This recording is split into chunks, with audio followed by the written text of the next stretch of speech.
Olá, sejam todos bem-vindos ao meu canal. Eu sou Simone Gantuá e hoje a gente vai falar sobre assunto de direito, né? Falei bastante sobre questões envolvendo carreira, mas a minha praia é o direito empresarial e eu já estava com saudade de falar um pouquinho com vocês sobre um assunto que fosse ligado ao direito empresarial. E eu trouxe um assunto que geralmente as pessoas têm um pouco de dúvidas em relação a ele, e eu quero dar pelo menos uma noçãozinha geral para vocês aqui, para que vocês consigam conhecer um pouco melhor esse instituto que a gente chama de Trespasse. Mas se você gostar desse vídeo, por favor, subscreve o canal, dá o seu joinha para a gente poder continuar produzindo conteúdo legal aqui para vocês. O que eu pretendo falar para vocês sobre o Trespasse? O Trespasse ele é um negócio jurídico envolvendo o estabelecimento empresarial, mais precisamente a alienação do estabelecimento empresarial. Mas não faz sentido eu explicar para vocês quais são as condições de eficácia desse negócio jurídico, por exemplo, se você não entender o que é um estabelecimento empresarial. Então a gente precisa quebrar uma parede aqui. E que parede é essa? É a parede do conceito de estabelecimento empresarial. Quando a gente fala para uma pessoa leiga estabelecimento empresarial, a primeira coisa que a pessoa imagina e que vem na cabeça dela é o ponto empresarial, é o lugar onde o empresário exerce a sua atividade. E o estabelecimento empresarial não é isso. Ele pode ser também isso, mas ele não é isso. Estabelecimento empresarial é o conjunto de bens organizado para o exercício da atividade empresária. Então, e ele é uma universalidade de direito, porque todos esses bens em conjunto são tratados como uma coisa só. Por força da vontade do empresário, logicamente, porque cada atividade empresária vai ter um conjunto de bens diferentes, dependendo daquilo que ele faz. Então, quando a gente fala que ele é um conjunto de bens, que ele é uma universalidade de bens, o que a gente está dizendo é o seguinte: olha, se eu tenho uma loja, por exemplo, eu vou ter mercadorias. Então, eu posso olhar para cada mercadoria e dizer assim, ó, isso aqui é um bem.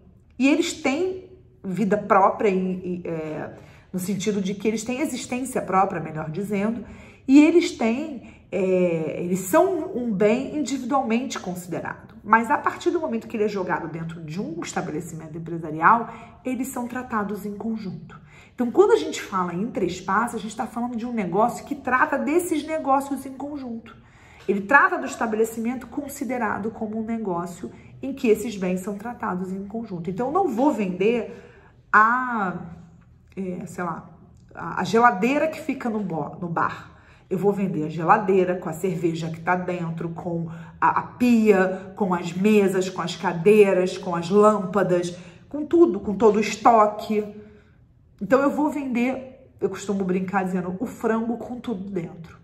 Mas eu preciso também entender que isso não é a mesma coisa que negociar uma sociedade.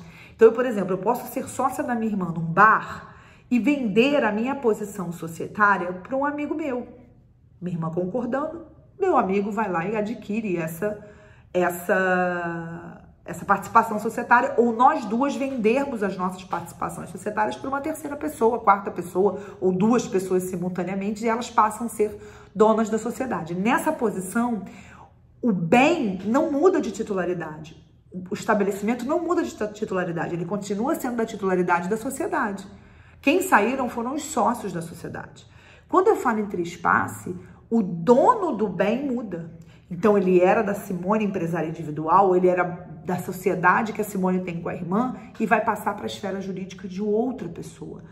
A sociedade continua sendo a Simone, continua sendo a irmã dela, a sociedade continua, a Simone empresária individual continua sendo empresária, mas ela não vai ser mais dona daquele estabelecimento, ela vai ter um outro, ou ela tem um outro, ou ela vai continuar a atividade, mas fazendo em outro lugar, não naquele lugar, com aqueles bens especificamente. Então, o que eu preciso que vocês percebam que o que há nesse caso é a mudança da titularidade do bem tratado em seu conjunto, do estabelecimento como um conjunto unitário, tratado de uma forma unitária de bens, embora cada um desses bens que compõem o estabelecimento sejam tratados em conjunto.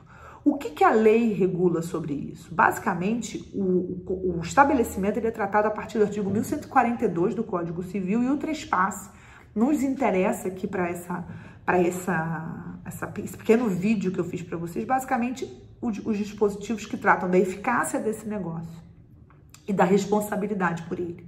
O que a gente tem? Primeiro que esse negócio, como ele envolve um estabelecimento, no seu sentido jurídico, eu preciso fazer o registro desse contrato no registro público de empresas mercantis. Pelo princípio da relatividade dos contratos, os contratos geram efeitos entre as partes, independentemente de registro. Mas o artigo 1144 do Código Civil, ele exige para a oponibilidade desse contrato erga omnes, que eu faça o registro dele no registro público de empresas mercantis. Eu faço a verbação desse contrato lá. Mas não é só isso, eu tenho duas condições de eficácia. Essa é uma condição de eficácia em relação a todos. E eu tenho uma outra condição de eficácia, que é uma condição de eficácia em relação aos credores do alienante. Então, se eu sou alienante de um estabelecimento empresarial, eu tenho dois caminhos possíveis. Aliás, eu primeiro preciso olhar se aquela disponibilidade, ou seja, se eu me desfazer daqueles bens, se esse desfazimento me implica no esvaziamento patrimonial, ou seja, se não me restam bens para adimplir as obrigações que remanescem, as obrigações que eu continuo tendo. Então, se eu tiver esse ato de disposição, mas eu continuar tendo solvabilidade, ou seja, ter patrimônio para pagar minha dívida, eu não preciso me preocupar com o artigo 1145. Agora, se eu fizer esse exercício e eu verificar que está faltando dinheiro, aí eu preciso olhar para esse dispositivo, para o artigo 1146. Preciso olhar para ele e dizer assim, meu Deus, olha o que eu preciso fazer aqui. E aí eu vou olhar para ele, ele vai dizer para mim assim, olha, você tem dois caminhos, ou você paga todo mundo, ou você notifica e eles precisam concordar de forma expressa ou tácita. Então, eu preciso, somente no caso do que vai me restar de bem não ser suficiente para pagar os meus credores, que eu faça e cumpra esse dispositivo do Código Civil. Tem uma outra questão também importante relacionada a esse regime jurídico, que é a questão da contabilização das dívidas, porque quando você passa o estabelecimento, se você passa ele, você passa as dívidas daquele fundo de comércio junto. Então, quando você passa, você precisa, nesse negócio, relacionar muito quais são as dívidas decorrentes daquele negócio. Por quê? Porque se, eventualmente, o comprador tiver uma surpresa de dívidas que não estiverem contabilizadas, a responsabilidade é sua. E, obviamente, se ele for instado a pagar, ele vai pagar e vai poder regressar contra você. Esse dispositivo, inclusive, naquilo que for contabilizado, ele ainda me mantém responsável por um determinado prazo que é contado a partir da averbação do registro desse negócio lá no registro público. Você veja que a gente tem um efeito, que é o efeito decorrente da oponibilidade a terceiros, mas ele também começa a contar o prazo legal do artigo 1146, se não me falha a memória, 1146, que vai falar sobre essa questão da contabilização ou não dos créditos. Para a gente fechar esse vídeo, que eu quero fazer vídeos mais curtos, eu não quero vídeos enormes e gigantescos aqui, eu quero que vocês vejam rapidinho. Queria falar de uma coisa envolvendo o trespasse, que é a questão da cláusula de não concorrência. De uma forma geral, os contratos de trespasse, eles envolvem a não concorrência, ou seja, aquela pessoa, se eu vendi o meu estabelecimento empresarial para uma outra pessoa, essa outra pessoa vai querer usufruir daquela clientela que se espera naquela área, naquele raio de atuação. Então, se eu pego com a minha expertise, que eu já tenho, e monto um negócio semelhante a 2 quadras dali, eu vou estar simplesmente, muitas vezes, inviabilizando o negócio dessa pessoa que comprou meu estabelecimento naquele ponto especificamente. Então, por isso, esses contratos, como regra geral, eles vão ter uma cláusula de não concorrência. Pode ter uma cláusula, pode não ter? Pode.